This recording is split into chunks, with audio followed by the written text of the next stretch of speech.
क्या आप मान सकते हैं कि एक छोटे से साइकिल की दुकान से निकला एक नौजवान भारत की सबसे बड़ी दूरसंचार कंपनी बनाकर पूरी दुनिया को चौंका सकता है?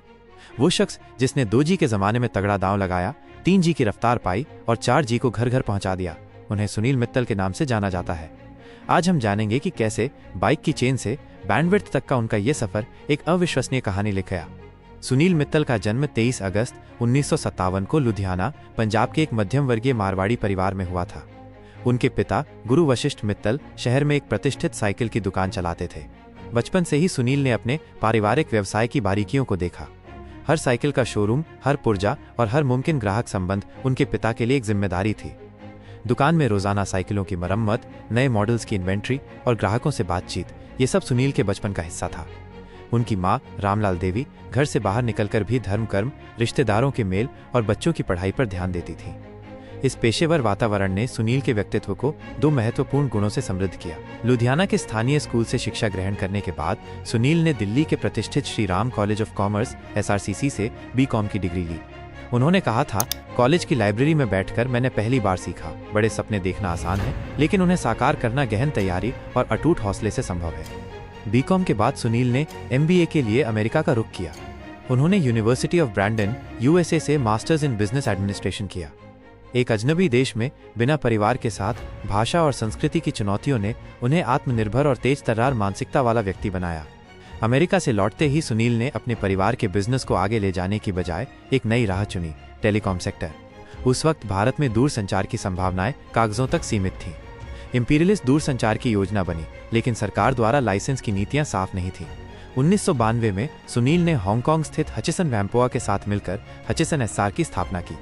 इस कंपनी ने भारत के पहले निजी मोबाइल सेवा प्रदाताओं में से एक के रूप में कदम रखा। हचिसन SR ने 1995 में भारत में CDMA टेक्नोलॉजी पेश की। इसने लागत को कम किया और शहर से गांव तक जुड़े रहने का सपना सच किया। छोटे छोटे टेलर शॉप, मेडिकल स्टोर, चाय की दुकान, हर जगह रिचार्ज कूपन उपलब्ध कराए गए। लोकल भाषा में कस्टमर केयर, SMS सर्विस और टॉक टाइम जैसी योजनाएं लॉन्च हुई। 2007 में वोडाफोन ने हचिसन SR के हचिसन हिस्से को खरीद लिया और कंपनी का नाम वोडाफोन SR रख दिया। सुनील ने इस डील से 11,000 करोड़ रुपए कमाए, लेकिन असली जीत थी दूरसंचार में निजी क्षेत्र की ताकत का सबूत। 2006 में सुनील मित्तल ने भारती ग्रुप के अधीन भारती एयरटेल की लॉन्चिंग की। उनका मिशन था भारत को दुनिया से जोड़ना, connecting India to the world. उन्होंने इसे सिर्फ दूरभाष की सेवा नहीं, बल्कि 21वीं सदी में भारत की आर्थिक क्रांति का इंफ्रास्ट्रक्चर बताया। 1-2G से 3G, 2010 में 3G स्पेक्ट्रम नीलामी में भारी बोली लगाई गई, लेकिन ये बोली एयरटेल को देश का सबसे तेज नेटवर्क देने में सहायक साबित हुई। 2-4G का सफर 2012 में योजना तैयार हुई और दिल्ली, NCR, मुंबई, बेंगलुरु में पहला 4G रोल आउट हुआ। अल्ट्रा ब्रॉडबैंड के नाम से प्रचार किया गया, जिससे users HD video streaming, unlimited calling और फास्ट डेटा का मजा ले सके। 3. Digital India. सरकार के डिजिटल इंडिया मिशन को सपोर्ट करते हुए एयरटेल ने एयरटेल ऐप्स, विंक म्यूजिक, एयरटेल पेमेंट्स बैंक जैसी सर्विसेज लॉन्च की। भारतीय एयरटेल ने अफ्रीका और दक्षिण एशिया के कई देशों में भी कदम रखा, जिसके तहत 16 देशों में नेटवर्क और 100 मिलियन से ज्यादा ग्राहक जुड़े। सुनील कहते हैं, जब आपकी सोच सीमाएं पार कर जाती है तो व्यवसाय खुद ब खुद ग्लोबल हो जाता है। 2016 में जियो के मुफ्त डेटा ऑफर ने पूरे मार्केट को हिला दिया। एयरटेल ने तुरंत ATH-LE प्लान्स को अपनाया, जिसमें सस्ती दरें, वॉइस के ज्यादा लाभ और कंटेंट पैक्स शामिल थे। कोविड-19 के दौर में डिजिटल नर्व महामारी ने कनेक्टिविटी की अहमियत बढ़ा दी। स्कूल, कॉलेज, ऑफिस, हॉस्पिटल सब ऑनलाइन चले गए। एयरटेल ने तुरंत एयरटेल एक्सट्रीम ब्रॉडबैंड और नेटवर्क रिलायबिलिटी बढ़ाने के लिए सप्ताहांत में अपडेट ड्राइव किए। सुनील मित्तल की सफलता के पीछे कुछ महत्वपूर्ण सिद्धांत रहे हैं। कर्मचारियों से चाय पर बातचीत, फीडबैक से नई नीतियां बनाना, नए मार्केट, नए प्रोडक्ट, अगर जोखिम न लिया तो इनोवेशन कैसे होता। विजन, एक एकीकृत डिजिटल भारत बनाने की ठान ली।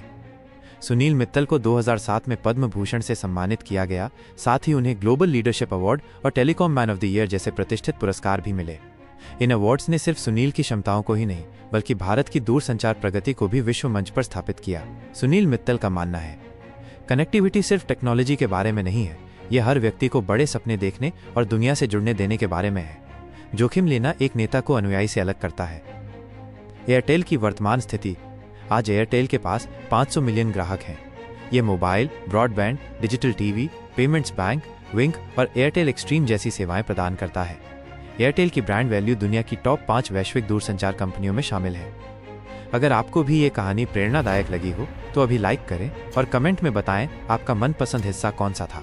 हमारे चैनल को सब्सक्राइब जरूर करें, क्योंकि ऐसी और भी real rags to riches stories के लिए सब्सक्रिप्शन बेल को दबाना न भूलें। मिलते हैं अगली सफलता की कहानी में, तब तक सपने देखते रहें, जुड़े रहें।